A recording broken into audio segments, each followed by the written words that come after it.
Hey guys, welcome back. So today we're out the range to talk about the M&M Industries M10X rifle. This rifle that you see here in black is a rifle that we recently did a video on. I should say, not recently, but last fall we did a video on it.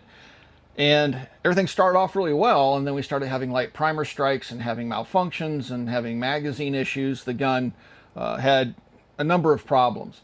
And after the video went live, the guys from M&M Industries contacted me and said that this gun, which I had purchased new from a local dealer, was out of date, that it needed updates. Now, this is something we've been told before. I had two previous T&E guns that didn't work properly. I sent the last T&E gun back, and they promised to send another one. They never did, so I saw this one hanging on the wall at a local dealer, and I purchased it. So with all three of the guns, this one and the two T&E guns, every time I encountered a problem, I was told I didn't have the most current version to send it in for updates.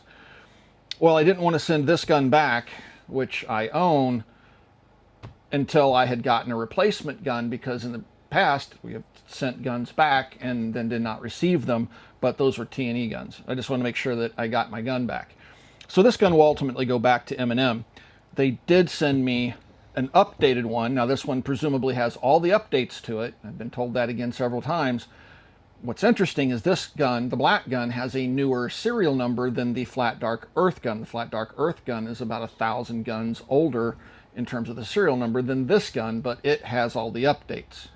So anyway, now the possibility does exist that this rifle was cherry-picked, gone over to make sure that it wouldn't have any of the problems that we encountered with this particular rifle.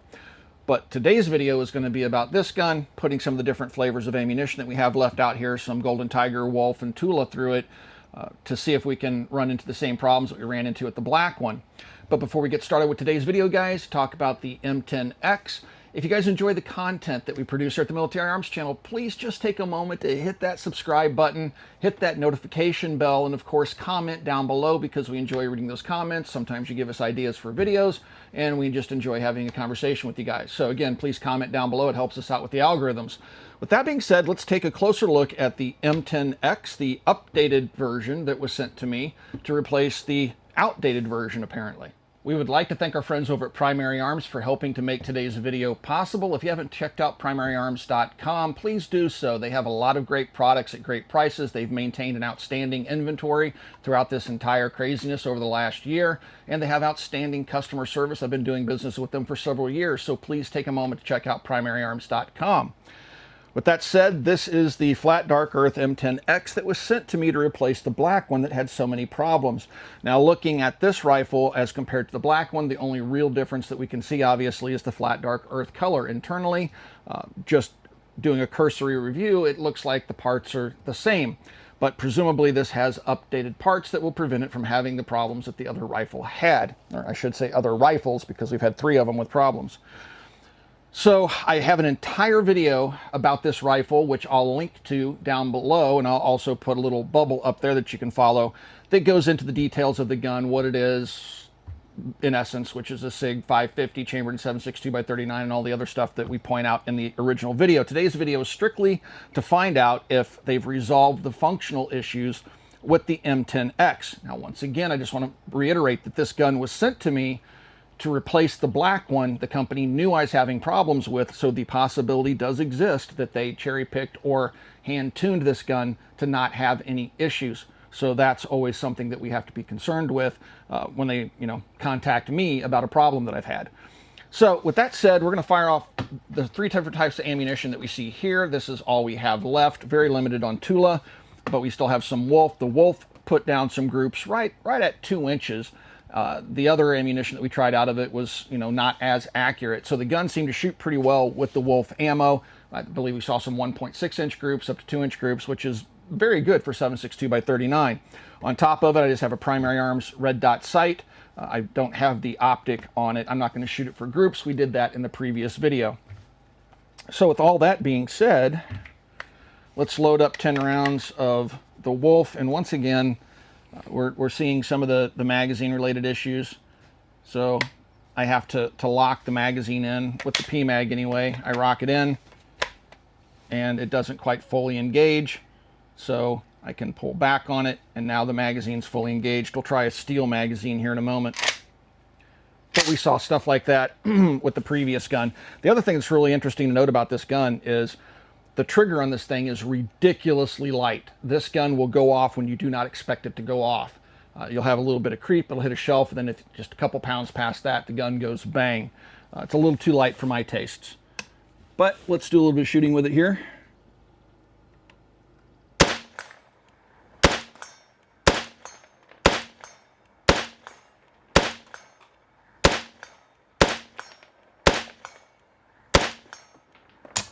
All right. No functional issues with the Wolf. Let's try some of the Golden Tiger. The Golden Tiger stuff is basically military ball. It has a lacquered case. It has sealant around the projectile and around the primer. And much of the Russian military ammunition is notoriously heavy primed. All right. Get in there. And again, that magazine won't quite lock on its own.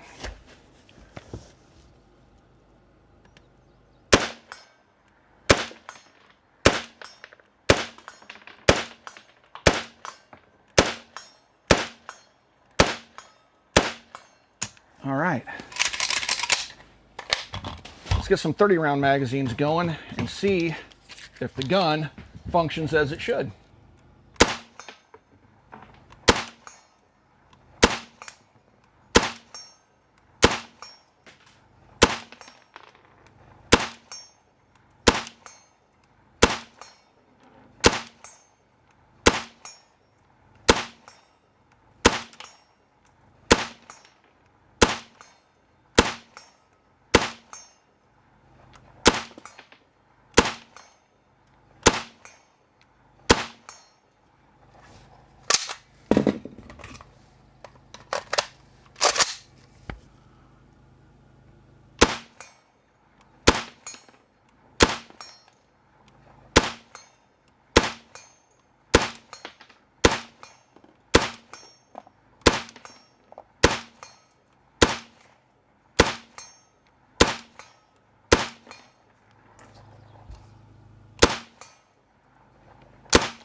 All right, guys, this is some Wolf hollow point ammunition.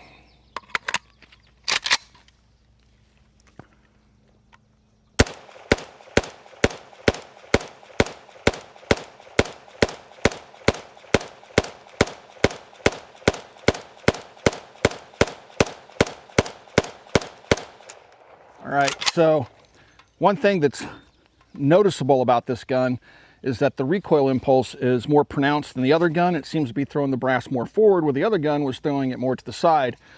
So their default gas setting, which still has 3 different settings, and it's on default, seems to be a little bit more highly gassed. This is Red Army standard.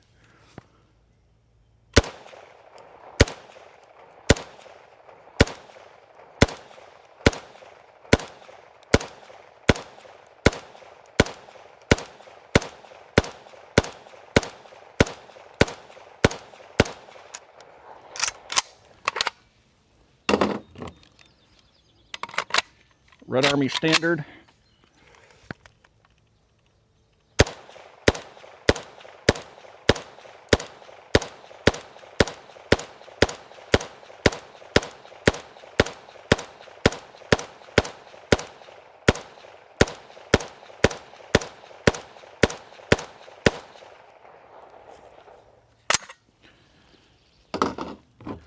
And some more Red Army Standard.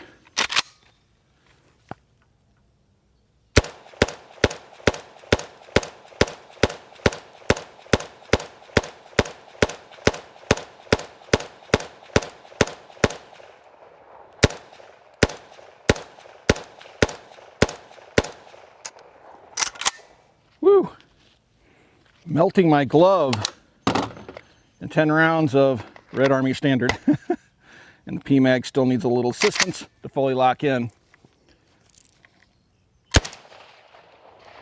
Oh no, it won't bump fire. Short stroked. There we go. All right. So far she's working good. The ejection pattern's all over the place, but definitely a little bit more gas, I think, going on there on its default setting.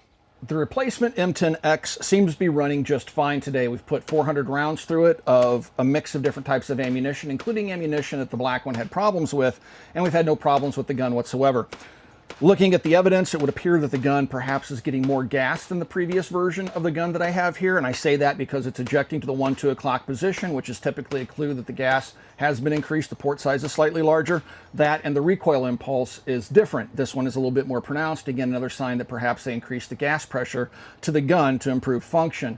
I don't know. I don't have a way of measuring that gas port, but based upon the evidence, it would clearly seem to be that they did increase the gas port pressure just a bit by opening up that port a little bit. Looking inside of the gun after 400 rounds, which is about where we got to with the other gun, I noticed that the hammer on this one has been polished. Now there is some slight evidence of some chattering going on from the tail of the carrier whacking into the hammer, but it's not as pronounced as it was on the earlier rifle.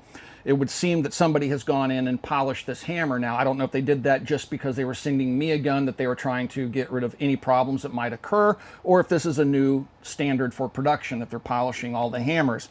But this one definitely is polished, whereas the other ones that I've gotten were not, and they exhibited deep gouging from the tail of the carrier whacking the hammer. In this case, we can see it, but we can't really feel it. And again, it's been polished. Looking at the rest of the components of the gun, there's no signs of undue wear.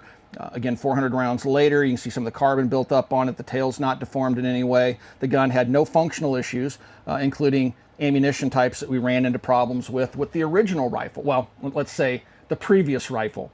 Again, this is the 4th rifle that I've had. So at a retail price of right around $1,450 to $1,500, that's what these things are selling for. I mean, I really want to like the design. I love the PE90, the SIG 550, which is what kept me trying this gun, and that's what kept driving me to buy the SIG 556R rifles, which were rifles also chambered in 7.62x39, but built here in the United States by Sig Sauer USA. Been drinking root beer.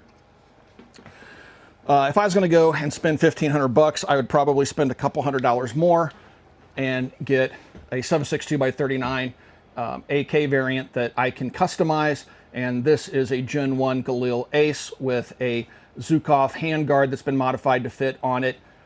It has a white light, pressure pad, a Meprolite red dot sight, and yeah, this thing is 100% reliable. It eats everything I've ever fed it, and it's only a couple $100 more than the M10X.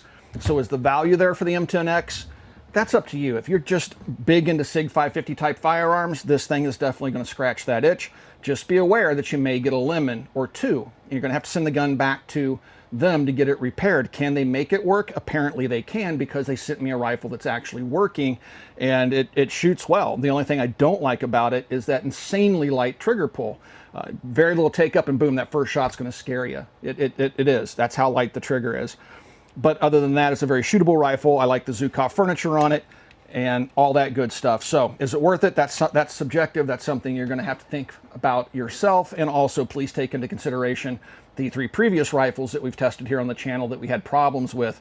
That's a fairly high failure rate, but I typically have bad luck. Guys, if you'd like to see more videos like this, consider becoming part of our Patreon family. There's a link down below. Give that link a click. You get early access to videos like this. You have direct access to me, and also we create content just for our Patreons. And again, that link is down below in the video description.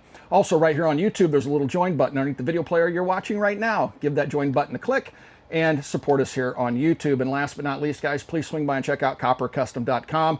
Thank you for 13 years of support, and we'll talk to you guys soon.